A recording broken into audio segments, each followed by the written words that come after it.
signs, wonders, and healings.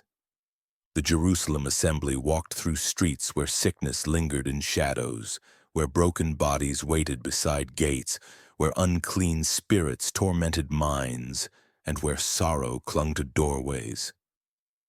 Yet into this city the power of Yahweh moved like wind over dry ground, bringing life where death held sway. Signs and wonders were not sparks of spectacle. They were the touch of the Holy One upon his people, the outstretched hand of Yeshua made visible through the hands of his disciples.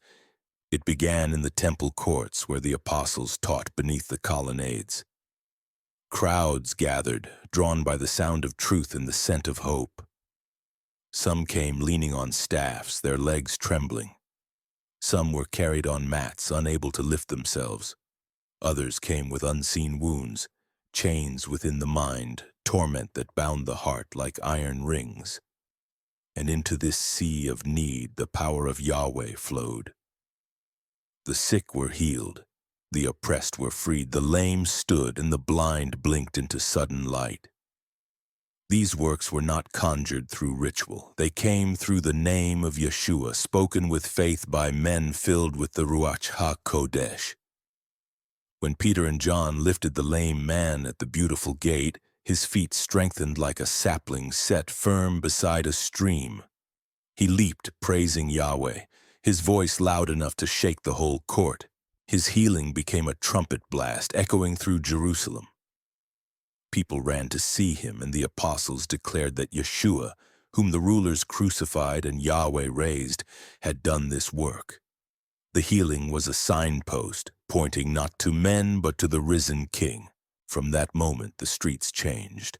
People laid the sick on mats along the path where the apostles walked, hoping even their shadow might bring healing. It was not superstition. It was hunger for the mercy of Yahweh. And mercy came. Many rose from their mats with strength returning to their limbs. Women who had suffered for years found relief in a single moment. Men tormented by dark spirits cried out as chains snapped and peace settled like oil upon troubled waters. Whole households rejoiced as sorrow fled through open doors. Inside the assembly, signs strengthened the believers. When fear threatened after arrests, the place where they prayed shook with Yahweh's presence. When the apostles were imprisoned, messengers of heaven opened the doors at night. When deceit tried to enter the house through hidden sin, judgment fell swiftly, reminding everyone that Yahweh himself walked in their midst.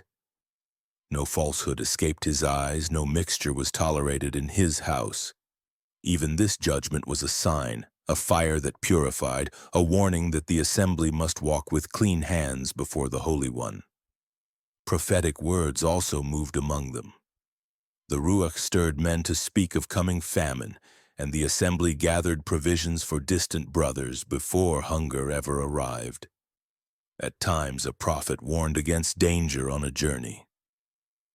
At times a word brought comfort to the weary or courage to the timid. The Ruach did not speak to entertain. He talked to guide, strengthen, warn, and steady the people of the way.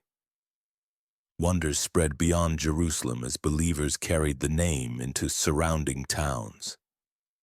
Those troubled by unclean spirits found deliverance. Those bedridden with disease rose refreshed. The power that moved in the city of the great king spilled outward like water flowing from the temple in Ezekiel's vision. Ankle deep at first, then rising, then becoming a river no man could cross. Signs followed the believers not because they sought them, but because they walked in obedience to Yeshua, who promised that such works would accompany those who believed. Some who witnessed these wonders trembled with fear. Others rejoiced. Still others were cut to the heart, realizing that Yahweh had sent his anointed and that they had rejected him. Healings opened the door to repentance. Deliverance softened hardened faces. Miracles broke open the stony ground so that the seed of the word could take root. The assembly did not use signs to gain fame. They did not boast of power. They always pointed to Yeshua. When crowds gathered, the apostles spoke of his suffering, his rising, his mercy. They proclaimed that he alone gave strength to the weak, sight to the blind, and freedom to the bound. Their hands were merely vessels. The power belonged to the king. Yet the most significant sign was not the healing of the sick or the casting out of unclean spirits. It was the unity of the assembly, their love, their generosity, their steadfast endurance under persecution. Jerusalem saw a people living as one soul, carrying each other's burdens, forgiving quickly, sharing freely, praying boldly, and rejoicing even when threatened. This unity was a wonder greater than any healing, for it revealed that Yahweh's breath moved within them.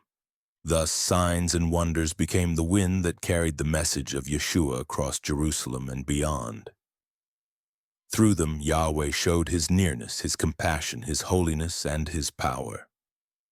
Through them, the assembly was strengthened. Through them, the city was stirred. Through them, the covenant path shone with brightness that could not be hidden. The people of the way walked forward with confidence, knowing that Yahweh himself walked among them, that his hand rested upon their work, and that his kingdom was breaking into the world through healing, restoration, and the mercy of the risen King.